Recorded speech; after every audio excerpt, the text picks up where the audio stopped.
Hi, Trevor here, reflecting on life through music. Welcome and thank you for stopping by. It's fantastic that you are here.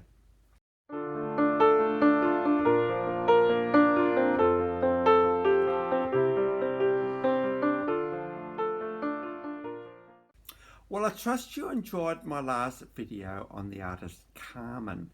And through his song The Champion, we talked about the fact that there is a battle between good and evil in this world. So I trust you enjoyed that one. Well, we go from there to Richard and Karen, siblings who formed the soft rock duo The Carpenters. And between 1969 and 2001, they have released 14 studio albums, 46 singles. Now, I'll go on to talk about those 14 studio albums in a little while because there's something significant about that. And that they have estimated to have sold 90 million albums, making one of the most successful rock duos of all time. Now, Richard was very much the creative force behind the Carpenters, incredible piano player, great songwriter, good arranger and composer. He was very much the creative force behind the Carpenters and made the Carpenters who they were.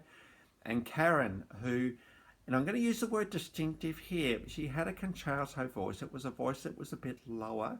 It was a voice that didn't particularly have a very big range. But when she found her niche, it's been hailed as one of the best voices ever. She just had a beautiful, silky, smooth style about her. She was very stunning to look at on stage, which made her very compelling indeed. So she was able to sing some of these incredibly timeless love songs, songs like Close to You and Top of the World and Yesterday Once More. These are songs that were in the soundtrack of lovers' lives all around the world. Because as I said, they did sell 90 million albums. So a lot of people did know about the Carpenters.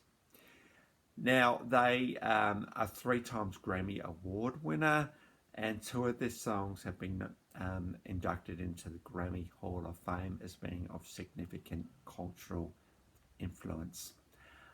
So well done to the Carpenters for that. Rolling Stone have put them as number 10 in the top 20 duos of all time. They also cited Karen Carpenter as having one of the greatest voices ever. And when you see the clips later, you'll see what I mean, just how easy her voice is to listen to. Michael Jackson was a massive fan of the Carpenters, citing them as a significant influence in his career, and they've also received a star on the Hollywood Walk of Fame. Now, along with the beautiful songs that the Carpenters produced and recorded and performed, there's something else we need to talk about with the Carpenters, and this is what happened in 1983. And as I talked to you about before, 14 studio albums between 1969 and 2001. Well, 4 of those albums actually came out after Karen Carpenter's death in 1983. Now, the death was very, it was a shock to the world, first of all, but secondly, it brought to light a condition that Karen had, and she died of heart failure due to anorexia nervosa. And after her death, the conversation certainly did get quite large about this thing called anorexia nervosa, which is an eating disorder. It's a condition where you look in the mirror and you don't see someone beautiful, you see someone ugly, you see someone who you don't want to be like. You want to be someone different. And despite the fact that you are actually stunningly beautiful, and everybody in this world is stunningly beautiful, ignore social media, guys, ignore the glossy magazines, ignore all that stuff. That is not real. It is not real. What is real is for you to be able to look in the mirror yourself and say, I am beautiful. Because you are. Because you know what? It's not the outside that counts. It's the inside that radiates to the outside that counts. It really, really is. And so, if you are today, one of these people that after eating will go into a toilet somewhere and will try to vomit up all the food that you've just had, because you can't have food getting into your body. That's not normal. It's not normal. It is not normal. It's anorexia. Now, the thing about anorexia is that it happens in the darkness. It happens when you're on your own, when you hope nobody's watching, and you do the things that you do. Or you may just not eat, or you won't eat as much, and you'll just try and hide it away. That's in the darkness. And, in the darkness, that things can't get resolved and things can't get looked at. The best thing that you can do is to actually bring it into the light and have a gentle conversation with those that love you and say, look, I think I might have a problem here. I need some help. And certainly, as was the case with Karen Carpenter, people were noticing that she wasn't well. People were noticing that something wasn't right. And I'm sure there were many people trying to tell her and to say to her, hey, look, we're concerned about you because we love you. Same to here. If you have a loving home environment, you want to be able to go to them and say, look, I think I've got a problem here. I need some help. And if you are on the receiving end of words such as that, you would be wanting to do everything you can to try and help the person. It's not a failing on your part. I think it's important that we say that. It's not a failure. You're not a failure. Just that the world has got on top of you, and this is the result of that. Bring it into the light so you can get help. Depression's another thing. If you find yourself feeling sad all the time, if you can't face the day today, you couldn't face the day yesterday, and you can't face the day tomorrow, that's depression, and you might need to get help for that, because you are an incredible human being and you have the right to have the dreams that you want to have. And so also there's a time for you to get help and to try and get over what is a sadness for you. Anxiety is the other one. That's when you're looking at the day and looking at what might possibly go wrong, and so you'll stay inside for that reason. That's not normal either, guys. And because I have absolute concern and care for you, I'm wanting to say, look, bring it into the light and get help. And you might find that if you can learn to trust people, even despite what's happened in the past, because it might have been some horrible stuff that's happened, look to the future and look at how you can be different. All you need is 2 or 3 people around you who can be trusted, and you can find your life turning around. So I suppose it's a call out, and there certainly has been a lot of talk about mental health of late.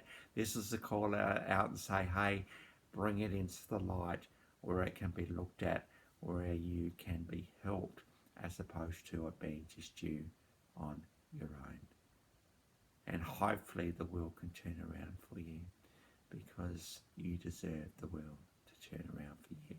There's been too much sadness and too much anxiety. It's time for that to change. And that will only happen if you can get help. The unfortunate thing for Karen Carpenter was that she didn't ask for the help when she needed it. I suppose with all the stardom and the fame and the performing that she was doing, it kind of caught up with her eventually. And Richard, if you are actually watching this video today, look, I'm really, really sorry for what happened to Karen.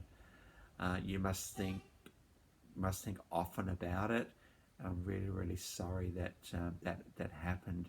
But thank you through the 70s for creating some absolutely beautiful and stunning songs. The Carpenters have left a legacy that will always be there, because your songs are timeless. Well, I trust that will be an encouragement for you today. If you are feeling a bit something or other, take it out of the darkness and bringing it into the light before it's too late. Well, onto the clips, and we've got 3 here. We've got Yesterday Once More. This is probably my favourite Carpenters song. Here we just get to see how compelling these guys were with their harmonies, their instrumentation, their production, their vocals, and of course Richard's stunning piano playing.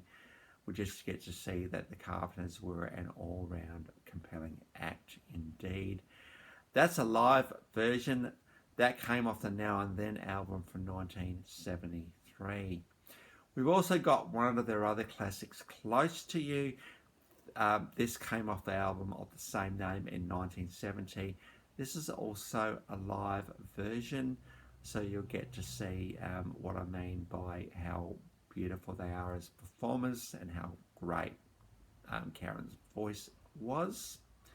And I thought, just for a bit of fun, because the Carpenters did do a bit of television stuff as well, we've got, as I said, Richard was an incredible piano player and Karen was pretty good on the drums as well. And this is just a really fun clip. You get to see Richard's great piano playing, and you get to see how Karen just goes from one set of drums to another, and how she just gets carried away and excited by the fact that she's playing her drums. It's just a bit of a fun clip of them doing what they did when they were performing, which made these guys so compelling. Well, I trust this has all been encouragement for you today, as I am urging anyone who's feeling at all funny, get out of the darkness, bring it into the light so you can get help. Well, if you've come back for another video, fantastic. Thank you very much for doing so. And if this is your first time, welcome to the channel, Life Reflections Through Music. My main aim is to just be an encourager of you in your life journey. That's really all there is to it. So thank you and if you both hung around to the end, thank you very much for doing so. And fantastic that you've been able to do that. And by the way, I forgot to say this before, that the links to all of those 3 videos are in the description below. And I've also included my last video on Carman, so if you want to recap on that one, feel free. I'll leave that one up to you. Well, that's it for today. Next time, we're going to go on to Carrie Underwood. So until then, I'll catch you around.